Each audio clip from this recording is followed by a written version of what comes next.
오늘 우리에게 주시는 말씀은 사도행전입니다. 사도행전 2장 44절에서 47절입니다. 사도행전 2장 44절에서 47절까지입니다.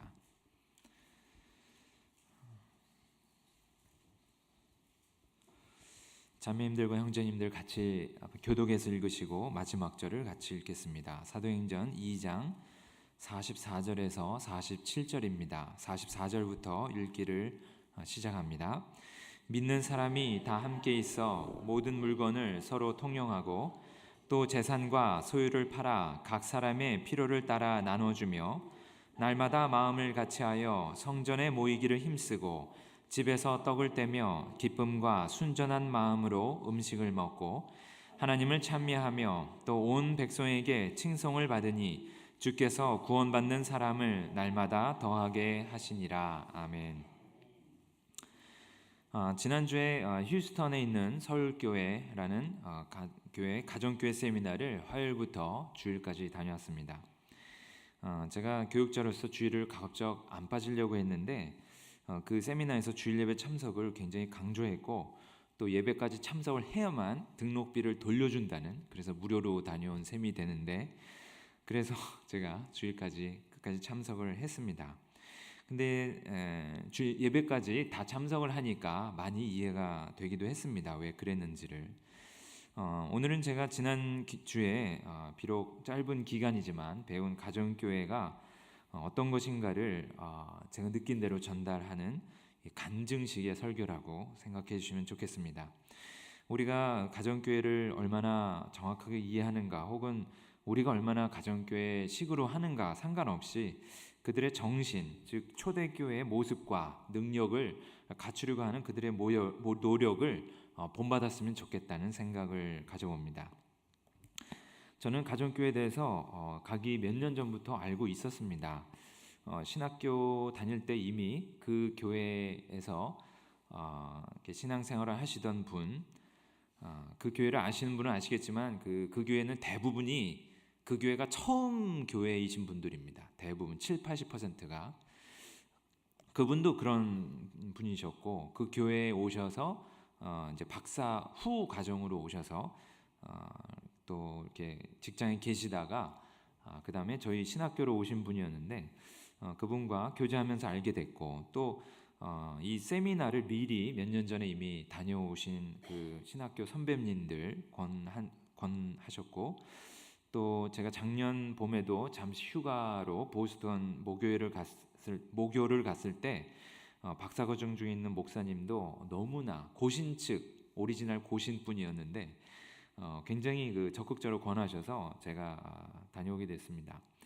작년에는 이맘때쯤 제가 남가주 사나이 교회 제자훈련 목회자 세미나를 다녀와서 역시 많은 은혜를 받았는데, 이번에는 과연 어떤 깨달음과 경험이 있을까, 은혜가 있을까 기대를 하면서 참석을 했습니다.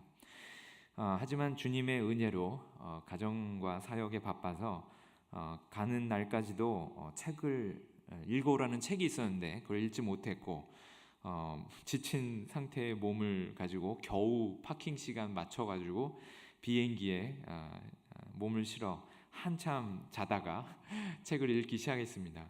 그런데 도착하고 나서 조금 몇 시간 일찍 도착해서 시작되기 전까지 책을 다 읽었는데 이미 은혜를 다 받았다는 느낌이 들 정도로 굉장히 좋은 책이었습니다.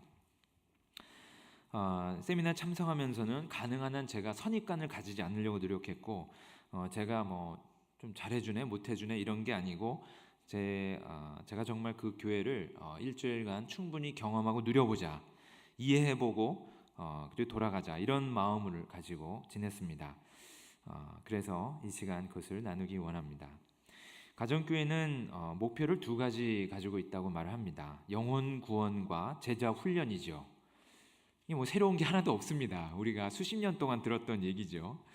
그런데 가정교회가 과연 다른 교회와 무엇이 다른가? 이 교회는 이 두 가지에 올인한다는 것입니다. 그러니까 그거를 목표의 하나라고 생각하는 것이 아니라 그걸 위해서 이 기존 교회 형식을 아주 많이 바꿀 정도로 이 두 가지에 완전히 몰입한다는 것인데, 그 열매를 먼저 말씀을 드려보자면 그 세미나 기간 내내 매일 적어도 2명의 간증을, 굉장히 꽤 긴 간증, 적어도 15분 이상의 간증을 듣습니다. 그런데 그 간증들이 너무 놀라웠다는 것이 인상 깊었습니다. 안티 기독교인들이나 아니면 기독교인이지만 교회나 교회 지도자들에게 상당히 반감이 많고 비판적인 분들이 변화돼서 독실한 교인들이 되고 또 더 나아가서 교회 리더로 섬기고 있다는 사실입니다. 물론 그 교회는 리더 되는데 오래 걸리지도 않습니다. 왜 이렇게 아름답고 놀라운 일이 많이 일어나는가 하는 질문을 가지면서 세미나를 참석했는데, 이 가정교회를 이해하기 위해서 먼저 구조를 설명드리고자 합니다. 여기서 3가지 구조를 강조하는데, 첫 번째는 예배죠. 예배고, 두 번째는 삶 공부라는 것이 있습니다. 이것은 주중에 교회에서 목사님이 하시는 성경 공부죠. 세 번째는 목장이라는 것인데, 이것은 사실 우리식으로 말하면 구역이죠. 그런데 그 구역의 운영 형태와 그 모습이 좀 다릅니다. 그것을 좀 설명을 드리고자 합니다. 이것을 이런 3가지 예배와 삶공부 그리고 목장이라는 이 구조를 이 비신자가 어떻게 경험하게 되는가를 중심으로 설명을 드리고자 합니다. 그 각 목장에서 비신자를 전도합니다. 목장과 목자의 리더는 목자고, 그리고 나머지 분들은 목원인데, 이 목자와 목원 아무나 전도하고자 하는 사람을 먼저 정하고 그것을 나눕니다. 그래서 그들이 그 비신자들을 위해서 기도를 하기 시작하고, 기도하는 가운데 그분이 기독교인인지 혹은 다른 교회를 다니는 분인지를 확인을 하고, 뭐 그렇다면 상관이 없고, 근데 그렇지 않다 하면 그분들을 전도하기 위해서 열심히 기도합니다. 이 가정교회에서는 VIP라고 부릅니다. 비신자들 VIP, Very Important Person, VIP라고 부릅니다. 그래서 되게 신기하고 재밌더라고요. 이게 그러니까 교회 시스템이 완전 비신자 오리엔티드 돼 있기 때문에 VIP라고 부르고, 그러면서 이제 밥 먹으러 오라고 초대를 합니다. 매주 가지는, 금요일 저녁에 가지는 목장 모임에 초대합니다. 그래서 이 비신자가 목장 모임에 뭐 한번 외로워서 혹은 배가 고파서 아니면 심심하니까 아니면 하도 졸라대니까 등등의 이름으로 금요일 저녁에 한번 가면 그 목장 모임을 참여하게 되는데, 뭐 한 7시, 8시 이 정도부터 시작해서 보통 자정이나 2시까지 합니다. 제가 지난주 금요일 날 참석했을 때도 짧게 끝냈는데 12시 반에 끝나는 바람에 졸려서 아주 혼났는데, 그 긴 시간은 도대체 뭐 하냐? 순서가 있는데 처음에 밥을 먹습니다. 밥 먹는 게 굉장히 중요해요. 뭐 우리 구역도 사실 밥을 열심히들 먹으시는데 그걸 애찬이라고 부릅니다. 애찬하고 그 다음에 찬양을 합니다. 근데 참고로 이 시간에는 가족이 다 옵니다. 자녀들까지 다 옵니다. 예. 뭐 아기부터 고등학생까지 다 모여요. 그래서 같이 밥을 먹고 찬양을 같이 한두 곡 부릅니다. 이 찬양은 애들 찬양일 수도 있고 어른 찬양일 수도 있고, 그리고 나서는 올리브 블레싱이라는 시간을 가지는데, 그 시간은 아이들이 삶을 나누는 시간입니다. 그래서 아이들만 돌아가면서 자기가 일주일 동안 살면서 좋았던 거, 감사했던 거, 그리고 힘들었던 거를 나누고, 그리고 마지막으로 기도 제목을 나눕니다. 제가 참석했을 때 2번째로 참석한 가정이 있었어요. 한국에서 이제 연수 오신 분이었고 1년만 계시는 분인데, 근데 그 가정에 중학생과 고등학교 1학년생 그리고 또 초등학생 3명의 아드님이 있었는데,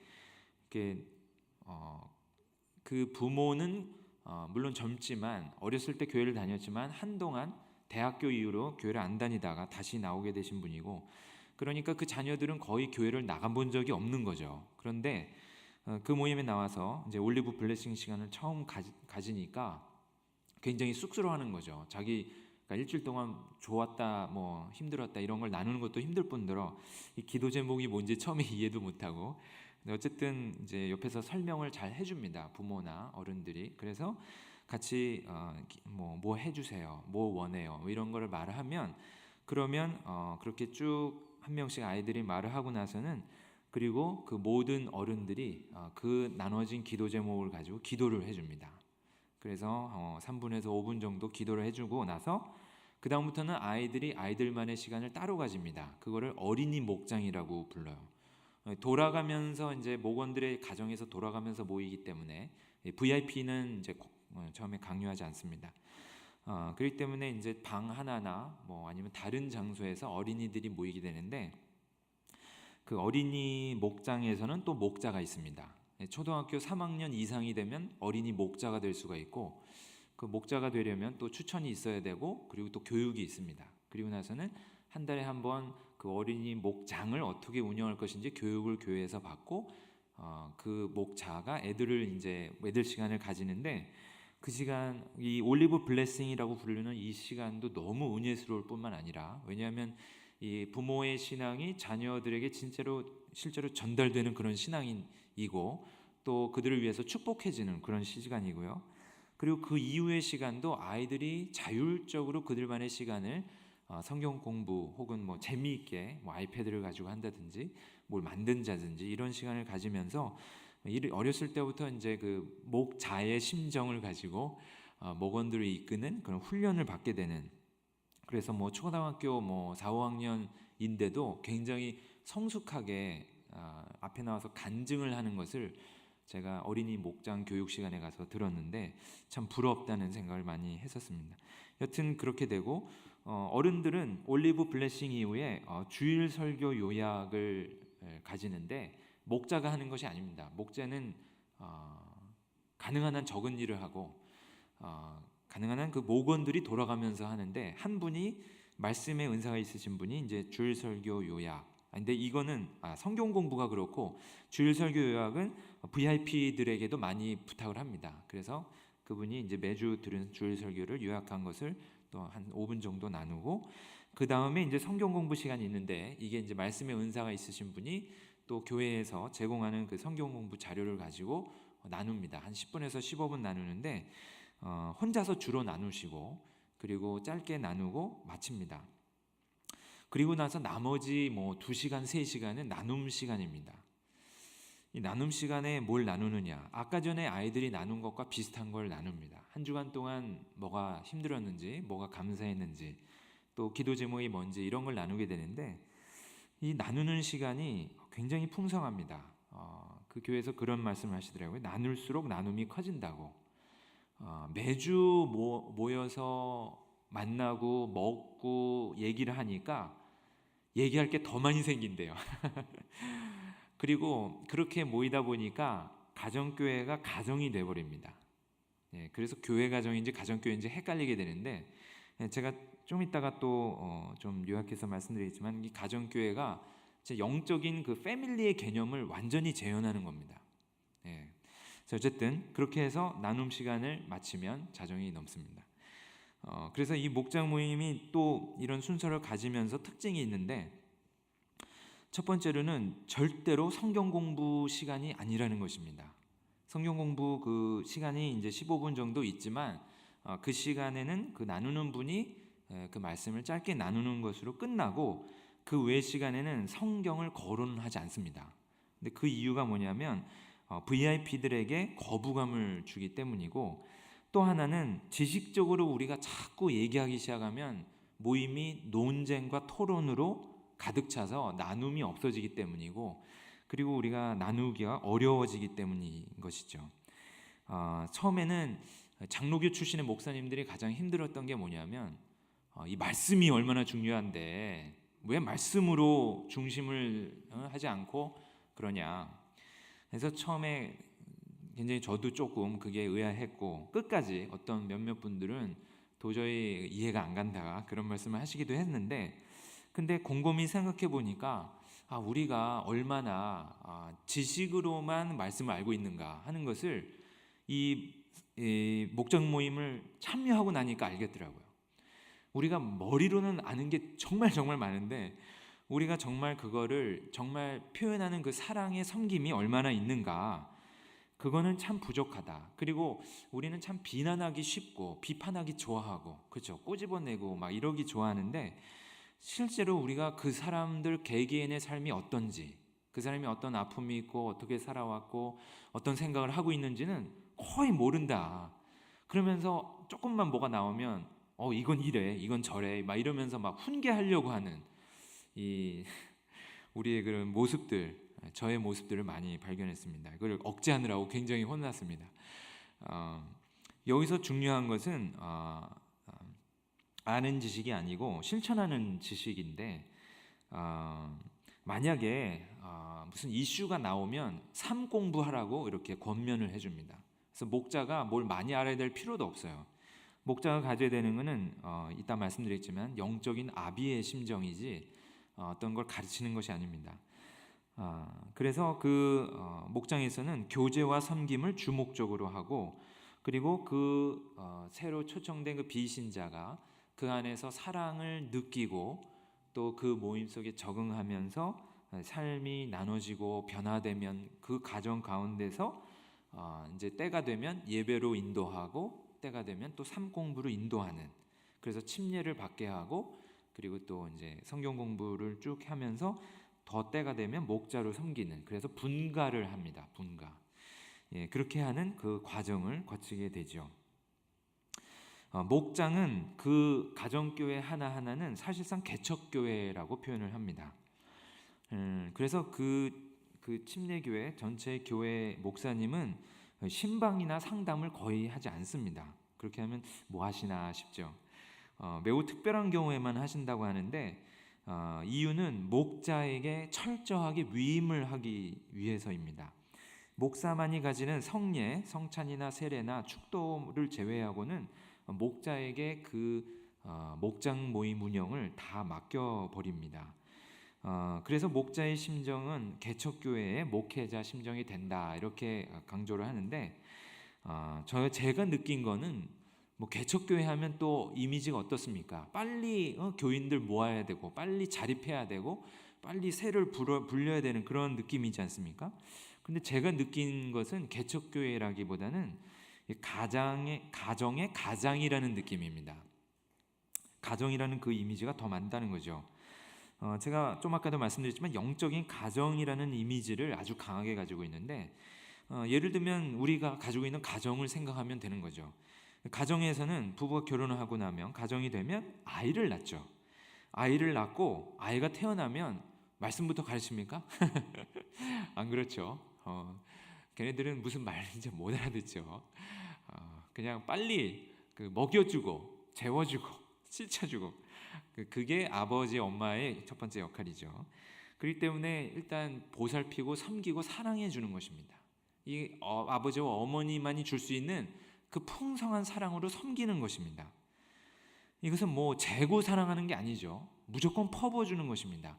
그 아이가 어떻게 하면 더 사랑으로 성장할 수 있을까만 염려하면서 무조건 도와주는 거죠. 그래서 그 아이가 사랑으로 양육되는 것을 기다리다가 그 아이가 이제 머리가 크기 시작하면 학교를 보냅니다. 그렇죠. 이 부모가 아무리 박사학위를 땄고 이렇다 할지라도 학교를 보내죠. 그래서 학교에서 전문적인 체계적인 과정을 통해서 배움을 갖게 되는데, 그게 아까 말씀드린 삶공부라고 이제 볼 수가 있는 것이고, 그 과정 가운데 이제 본인이 예수를 믿겠다고 하면 이제 침례를 받고 하는 것이고요.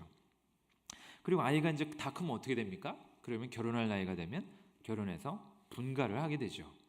이 모델을 그대로 가정교회가 담고 있다는 생각을 하게 됐습니다.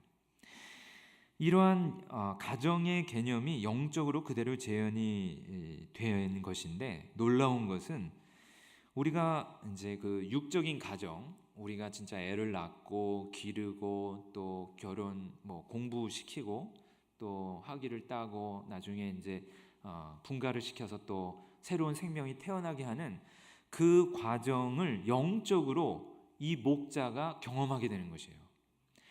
그리고 또 그 목원들이 같이 경험을 합니다. 같이 VIP를 위해서 기도하고 또 그들을 돌아가면서 성신성의껏 합심해서 섬기기 때문에, 그래서 그 한 영혼이 예수님께로 돌아오고 그들이 성장하고 나중에는 또 목자로서 세워져가는 그 모습을 보면서 이 우리가 이제 육적인 아비 어머니로서 경험하는 기쁨을 영적으로 그대로 가지게 된다는 것이죠. 사실 이 목자의 삶이 굉장히 힘듭니다. 매주 그렇게 늦게까지 모인다든지 아니면 싱글 목장도 있어요. 여기는 청년부, 대학부가 없고 고등부 졸업하면 무조건 목장에 소속이 되는데 결혼을 안 하면 싱글 목장에 소속인데 막 20 몇 명 이런 싱글들을 부부가 매주 먹이는 거예요. 보통 일이 아닙니다. 그 교회 지금 현재 2대 담임 목사님이 그 싱글 목장만 엄청나게 오랜 세월을 하셨다고 합니다. 말 그대로 돈 버는 족족이 다 써야 되고 그리고 뭐 취미생활이고 뭐고 아무것도 없습니다. 그런데도 불구하고 그 힘든 일을 왜 하는가? 왜 계속 하는가? 그 늦게까지 남아서 왜 수다를 떠는가? 그 이유가 그 섬김을 하는 것이 기쁘고 또 자기가 섬김을 받았기 때문에 기쁘고 그리고 그 가운데 새로운 생명이 태어나는 그 탄생의 기쁨, 이 한 명의 비신자가 와서 예수님을 영접하게 되고 침례를 받는 그걸 경험하면 그 기억이 몇 년 동안 자기를 붙잡는다는 거예요. 그리고 또 그 사람이 더군다나 성장해서 분가를 하게 되면 그 모습을 볼 때마다 은혜가 되는 것이죠. 그래서 굉장히 힘든 헌신이고 수고와 섬김인데도 불구하고 그들이 그것을 영적인 이러한 진정한 기쁨 때문에 계속 해나가는 것이죠. 아까 전에 이제 목사님이 목회를 가능한 한 목자들에게 맡긴다고 그랬는데 처음에는 그러면 목사 되게 편하겠다 이런 생각이 들지만 나중에는 이런 기쁨을 목사 대신에 목자가 누리는 것이 참 좋다는 그런 생각을 들게 되는 것입니다. 그런 말을 거기서 많이 하더라고요. 현대교회 문제 중에 하나가 이 평신도들이 해야 될 목회를 목사에게 몰아줌을 통해서 목사만이 기쁨을 누리게 하고 또 한편으로는 목사가 일에 치여서 제대로 자기를 못하게 하고 또 평신도는 평신도 나름대로 자기가 정말 가져야 되는 그 기쁨을 누리지 못하고 그리고 무력하고 나약하게 그렇게 신앙생활을 하게 만든다는 것이죠. 사실 그 가정교회를 처음 시작하신 그 최영기 목사님이 이제 박사 출신이시고 연구원을 하시다가 교회를 열심히 섬기시면서 주일 작년 주일 학교 이런 거를 굉장히 부흥시키셨었고 또 청년들도 또 한 번 부흥을 시키셨는데 근데 그러면서 안 되겠다. 이것이 공동체 교회에서 실천하는 것이 좋겠다. 그렇게 결심을 하시고 이제 부르심을 받아 이제 신학교를 가셔서 목사가 되신 분이라서 이분은 목회자에 대해서 혹은 교회에 대해서 그 기존의 이 비신자들이나 아니면 비판적인 분들이 이렇게 싫어하는 부분들을 너무나 잘 아세요. 그래서 그분들을 굉장히 피하고 철저하게 하지 않으시는 그런 모습들이 많이 있었습니다. 여튼 이 목장은 철저히 영적인 가정이 되는 것이고 그래서 이제 그 목자가 목원들 특별히 이제 VIP를 섬길 때 정말 아버지가 그 태어난 아이를 섬기는 심정으로 섬기는 것이죠. 그리고 그들이 이제 우리의 사랑을 받아들이고 그걸 누리면서 그때부터는 이제 말씀이 들어가게 만드는 겁니다. 우리는 섣불리 말씀부터 전달하고 네가 옳으냐 내가 옳으냐 이런 거 싸움하다가 내가 이기면 교회 나오는 거고 내가 지면 교회 안 나오게 버린 완전 또 반기독교 신자를 만들기가 쉬운데 여기서는 그런 일보다는 먼저 사랑으로 섬기고 돌보는 것으로 시작한다는 그런 개념인 것이죠. 이렇게 목장이 있고 나머지는 뭐 길지 않습니다. 두 번째 삼공부는 이제 목사님이 그 남는 시간에 굉장히 열심히 준비하시는 몇 가지 중에 하나입니다. 목사님이 뭐 하시냐면 삼공부를 준비해서 운영하십니다. 참고로 여기는 부목사님이 없어요.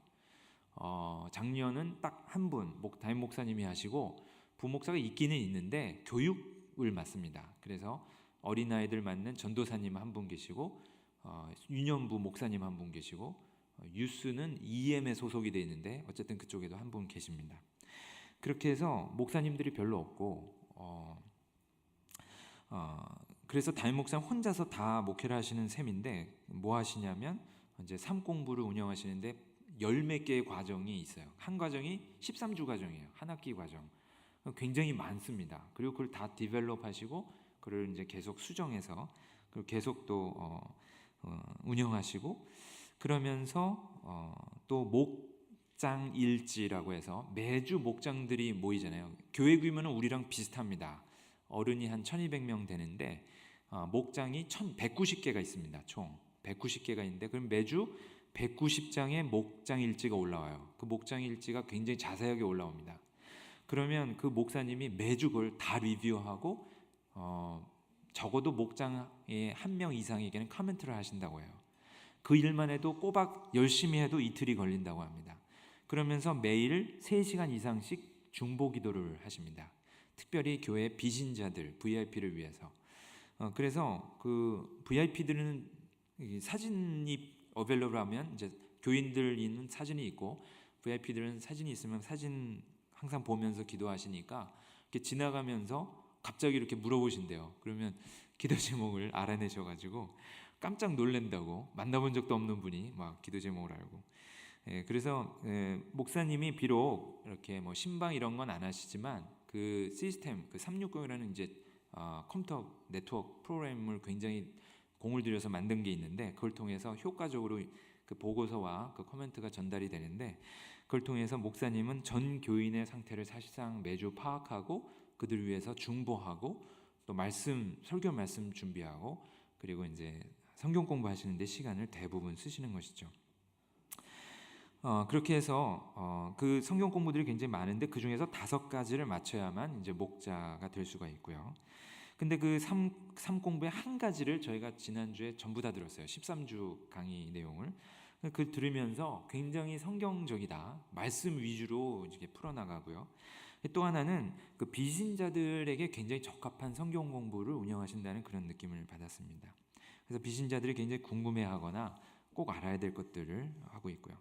3번째로는 이제 그 예배가 있죠. 근데 예배는 뭐 교회마다 다 다르니까 다양할 수 있는데 그 교회에서 느꼈던 특징은 헌신 위주라는 것이죠. 우리는 보통 주일 예배하면 이제 비신자들 전도용 예배라고 생각하는데 그리고 수요일이나 금요일이 이제 기존 신자들을 위한 예배. 근데 거기는 맨 처음 비신자들이 오는 곳이 예배가 아니라 목장이고 목장에서 이미 마음이 열리고 그런 사람들이 예배에 오거나 삼공부에 오는 것이기 때문에 예배가 헌신 위주로 운영이 됩니다. 예를 들면 예배가 끝날 때쯤 목사님이 축도하시기 전에 헌신하실 분들 앞에 나오시라고 초청을 합니다. 그러면 이제 축도가 끝나고 예배는 끝나지만 그 사람들은 앞에 나와서 준비된 헌신 카드가 쭉 있어요. 그러면 거기에 자기 헌신의 내용을 적고 그러면 목사님 내려오셔서 한 분 한 분을 위해서 기도해 주시는데 그 헌신의 내용이 침례를 받겠다 혹은 삶공부를 하겠다 혹은 목장을 계속 참석하겠다 혹은 기도를 열심히 하겠다 혹은 담배를 끊겠다 뭐를 끊겠다 하여간 뭐가 되든지 헌신이라고 부릅니다. 그래서 어쨌든 그 예배가 철저하게 헌신을 그 동기부여하고 헌신을 유도하는 그런 예배 위주로 올라가기 때문에 예배가 굉장히 은혜스럽고 간증이 넘칩니다. 그래서 예배가 굉장히 잔잔하지만 목소리를 높이지 않지만 뜨겁다는 걸 느낄 수 있었고요. 그래서 이러한 구조로 이제 목장과 삼공부 그리고 예배가 이루어지는데 그 기저에 있는 철학을 짧게 살펴보자면 첫째로 철저한 평신도 목회라는 것이죠. 아까도 말씀드렸지만 일부 목사만이 할 수 있는 일을 제외하고는 완전히 평신도에게 다 일임을 합니다. 이 목사님은 정말 교회 운영에 대해서도 거의 인발브하지 않고 지난주에 이제 일주일 동안 저희가 세미나를 가졌을 때도 이제 거기는 이제 안수 집사님이 계시죠. 장로님들이 안 계시고 안수 집사님들이 한 20분 정도 계셨는데 그 중에서 한 10분 넘는 분들이 일주일 동안 휴가를 내고 저희를 섬겼습니다. 일주일 내내. 그러니까는 그렇게 하는 모습을 보면서 이제 또 그 아래에 있는 목자들이 보고 배우기 때문에 여기서 또 중시하는 게 보고 배운다는 거거든요. 가르쳐서 배우는 게 아니라 보고 배운답니다. 그래서 어쨌든 그래서 그 평신도에게 모든 걸 다 맡깁니다. 이게 사실은 어려운 일일 수도 있는데 왜냐하면 평신도 분들이 열심히 섬기는 모습이 아름답기도 하지만 한편으로는 아무래도 신학을 안 하시거나 목회를 계속 하신 게 아니기 때문에 좀 사역에 있어서 미흡하거나 부족한 모습이 보일 수 있어요. 하지만 그럼에도 불구하고 과감하게 위임을 하는 것이죠. 그럼을 통해서 평신도들이 사역하고 자라날 기회를 주는 것이죠.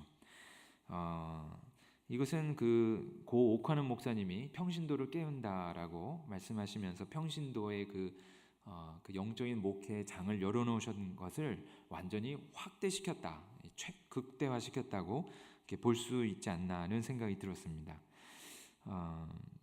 두 번째로는 가정 중심의 목회라는 것이죠. 제가 아까도 말씀드렸지만 이렇게 먼저 내가 예수님을 믿는다는 생각을 했을 때 내가 뭐를 해야 된다, 뭐를 뭐 배워야 된다, 뭐 이런 생각이 아니라 먼저 사랑이 느껴지게 만든다는 것입니다. 나를 돌봐주는 사람이 있구나, 나를 위해 기도해주는 사람이 있구나, 나를 알고 나를 정말 이해해주는 사람이 있구나 하는 그런 느낌이 들게 한다는 것이죠. 솔직히 그 현대 사회 혹은 현대 교회, 이 둘 다의 문제들을 참 적절하게 해결한다는 생각을 많이 했어요. 현대 사회가 굉장히 외롭고 핵가족화돼 있고, 실제로 이게 매주 이렇게 삶을 나누고 모이다 보니까 말 그대로 정말 그 자기 형제 자매보다 훨씬 더 친한 관계가 됩니다. 물론 그것이 이제 굉장히 성숙한 가운데서 이제 나눔이 있어야겠지만은 정말 말 그대로 식구라는 생각이 절로 들 정도로, 그리고 누군가가 힘든 일이 있거나 어려운 일이 있으면 자기 일처럼 여겨주는 것이 당연하게 여겨지는 그런 분위기가 되는 것이죠. 그리고 세 번째로는 영성 중심의 목회라는 사실인데, 목사님이 많은 기도를 할애해서 많이 시간을 할애해서 기도하실 수 있다는 그런 장점, 그리고 또 그 원들의 혹은 비신자들의 기도 제목까지 다 이해하고 꿰뚫고 있다는 그런 점, 그런 점에서 그 목사님이 굉장히 그 많이 강조하셨던 표현 중에 하나가 하나님의 음성을 듣고 그것으로 목회한다는 그런 표현이에요. 물론 뭐 내가 들은 게, 내가 마음속에 떠오른 게 뭐 얼마나 정확한지는 또 다른 문제지만, 여하튼 기도 가운데 교회의 대소사들을 결정하려고 하고 교회를 리드한다는 그런 점, 그것이 굉장히 그 현실적으로 수행되고 있고 아름답게 보여지는 그런 모습이었습니다. 사실 오늘 제가 본문 말씀을 하나도 안 드렸는데, 어떻게 제가 설명드린 이 가정교회 모습 속에서 여러분이 그 본문이 가정교회에 많이 비슷하다는 느낌 혹시 가지지 않으셨는가 하는 질문을 드리고 싶습니다. 제가 거의 마지막 시간에 그 교회 홍보 영상을 하나 몇 분짜리 보여줬는데, 거기서 굉장히 큰 감동을 받았습니다. 그 이유는 그 교회를 세우셨던 그 최영기 목사님, 일대 목사님이 그 교회 오셔서 얼마 안 됐을 때 했던 그 설교 일부가, 아주 몇 초지만 일부가 나왔는데, 그 내용이 뭐냐면 공동체를 세우자는 그런 설교였어요. 공동체. 근데 공동체가 뭘까? 우리가 많이 듣고 많이 안다고 생각하지만 또 어느 정도는 여러분이 이미 경험 많이 하셨을 거라고 믿습니다만, 제가 다시 한번 지난주에 세미나를 통해서 공동체가 뭔지를 다시 한번 느끼게 되는데, 그건 다름이 아니라 가정인 것이죠. 가정에서는 너와 내가 구분되지 않고 또 너의 마음과 내 마음이 나뉘어지지 않는, 정말 하나가 되는 그 모습, 그것이 공동체가 아닌가 하는 것을 지난주에 세미나를 통해서 어렴풋이 느꼈습니다. 우리 교회가 뭐 가정교회로 바뀌지 않는다 할지라도 사실 또 쉬운 일이 절대 아니라고 많이 강조를 했는데, 바라기는 우리 그들이 가진 장점을 많이 배웠으면 좋겠다는 생각을 합니다. 평신도 분들이 목회하는 심정으로 많이 사역하시게 되는 계기가 있었으면 좋겠고, 또 무엇보다도 영적인 아비와 어머니의 심정으로 우리보다 연약하고 또 혹은 예수님을 모르는 사람들을 우리가 전도하고 또 이끄는 그런 사람들이 됐으면 얼마나 좋을까, 저 자신부터 많은 도전을 받았습니다. 또 더군다나 이렇게 수평이동 말고 정말로 안 믿는 분들이 우리가 기도해주고 우리가 섬김을 통해서 예수님 믿게 되고 또 변화되는 그런 일들이 우리 가운데 풍성히 일어났으면 좋겠습니다.